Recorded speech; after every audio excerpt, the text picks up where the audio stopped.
안녕하십니까, 알림이 황희두입니다.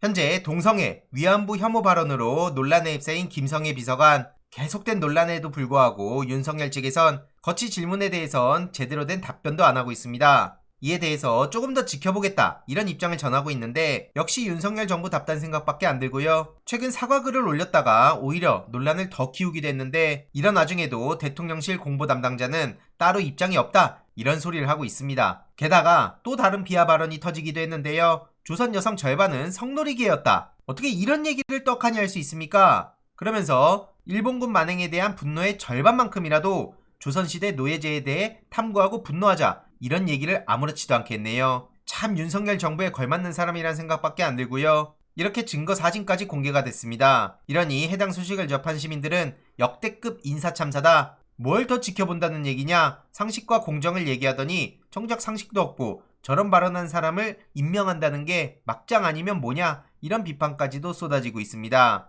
게다가 시민단체 대표 당시엔 공금횡령으로 벌금형 선고를 받았다는 사실까지 드러났는데요. 여전히 그럼에도 불구하고 침묵하고 있는 상황이죠. 본인이 내야 할 차량 구매 할부금을 본인이 대표로 있던 다문화센터에서 대신 내게 했다는 거고요. 그뿐만 아니라 본인이 사적으로 쓴 신용카드 청구액까지 모두 다문화센터 공금에서 나갔다고 합니다. 이것은 업무상 횡령이고요. 논란이 계속되자 김성애 비서관은 내로남불 586 세력과 종북 주사파에 대해 지속적으로 비판을 해왔더니 안갚음을 당한 거다, 이런 소리를 하고 있습니다. 진짜 제정신입니까? 게다가 언론에선 청와대 쓰던 휴지통까지 재활용한다며 윤석열 대통령이 짠돌이 생활을 하고 있다, 이런 식으로 띄워주고 있습니다. 그러면서 경제가 어려우니 물가를 잡아야 된다, 수석 비서관, 행정관들이 구두 밑창 닳도록 바쁘게 소통하고 일해야 된다, 이런 지시를 내렸다고 하는데 윤석열 본인이나 좀 똑바로 해야 된다고 생각합니다. 저 지금 삼각지에 살고 있는데 윤석열 때문에 미치겠습니다, 진짜.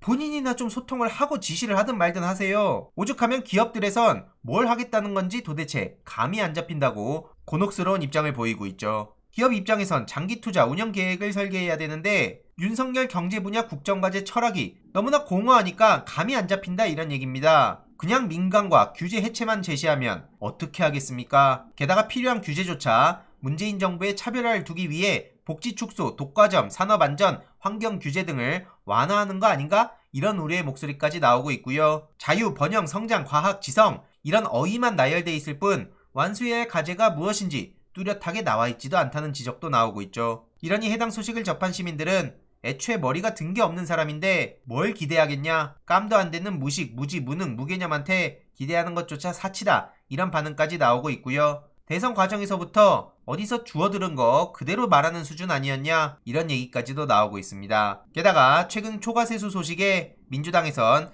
추경안을 두고 강하게 비판을 하기도 했는데요. 윤석열 측이 추경안 재원으로 약 53조의 초과세수를 활용하기로 한 것을 두고 민주당에선 강하게 비판을 했습니다. 그 이유가 바로 추경호 부총리가 그동안 초과세수를 미리 당겼을 때 문제가 된다, 이래놓고 갑자기 와서 초과세수 53조를 얘기하니 하늘에서 뭐가 떨어진 거냐, 이런 비판을 할 수밖에 없는 거고요. 문재인 정부 때 나라빚 늘었다고 그렇게 욕하던 사람들이 정작 집권하자마자 빚잔치 하는 거 아니냐, 내로남불의 표본이다, 어이없다는 반응까지도 나오고 있습니다. 게다가 홍남기 씨에 대해서도 도대체 뭘 어떻게 했던 거냐, 많은 비판의 목소리와 책임을 지게 해야 된다는 얘기까지 나오고 있습니다. 그리고 오늘 오전 박진, 이상민 장관 임명 소식이 전해지지 않았습니까? 한동훈 후보에 대해서 계속해서 관심을 가져야 된다고 보는데요. 김명한 서울대 교수는 한동훈 딸이 입시했을 게 아니었다면 왜 사이비 학술지에 돈을 줬겠냐, 라면서 강하게 지적을 했습니다. 최근 교수 연구자 6개 단체에서도 한동훈 사퇴를 요구했다는 소식도 전해드린 바 있는데요. 서울대 교수 이어서 입시학원 대표까지 한동훈 딸 논문은 사기 스펙이라고 비판을 하기도 했죠. 이런 와중에 교육부에서 미성년 연구물 조사 과정에서 나경원 아들 부정연구물을 제외했다는 소식이 전해졌습니다. 부정연구물 96건에도 조사 대상 1033건에도 나경원 아들 관련된 내용은 없었다는 건데요.